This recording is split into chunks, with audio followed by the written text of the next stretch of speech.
The last of the 5 forces we'll consider is the bargaining power of buyers. Okay, so the client-firm relationship is delicate. Remember the old saying that the client's always right? Well, there is a reason it exists. Clients are where a company's business comes from. When they buy our products, we generate revenue. Without them, we're doomed.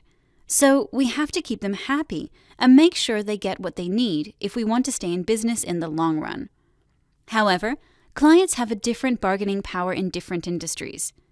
The reasoning we'll apply here is similar to the one we used when describing the bargaining power of suppliers. The more fragmented the number of clients is, the less bargaining power they will have.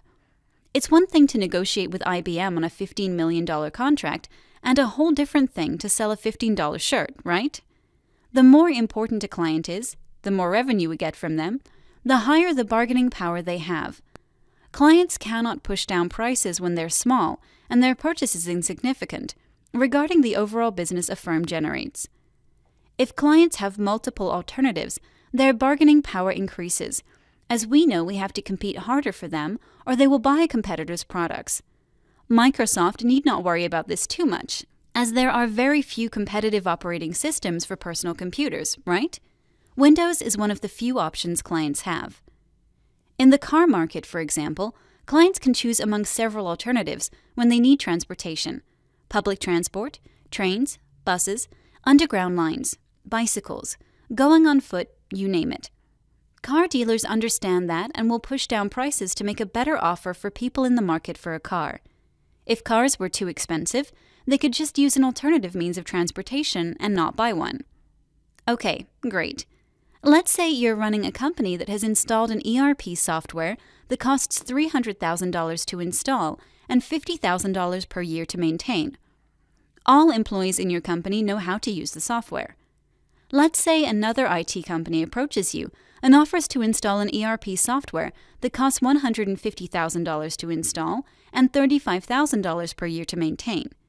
Which factors will you consider? First, you will have to spend an additional $150,000 for installation. You've already spent $300,000 for the current software. And then all employees must learn the new program, which will probably result in significant inefficiencies. There are high switching costs, which makes the new offer less attractive than it already is. The moral of the story is that the bargaining power of clients is smaller if they face high switching costs when choosing the services of a different firm. It is worth mentioning that in the market for highly differentiated products, buyers are not interested in pricing.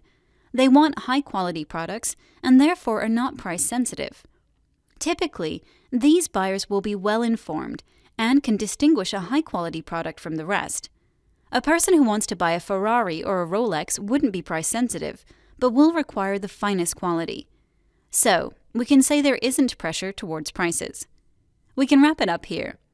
Now that we've described the 5 forces shaping an industry's attractiveness, it will be great to use Michael Porter's framework and analyze the competitive environment in the sports apparel industry. Sounds exciting? Great. Let's do it in our next lesson.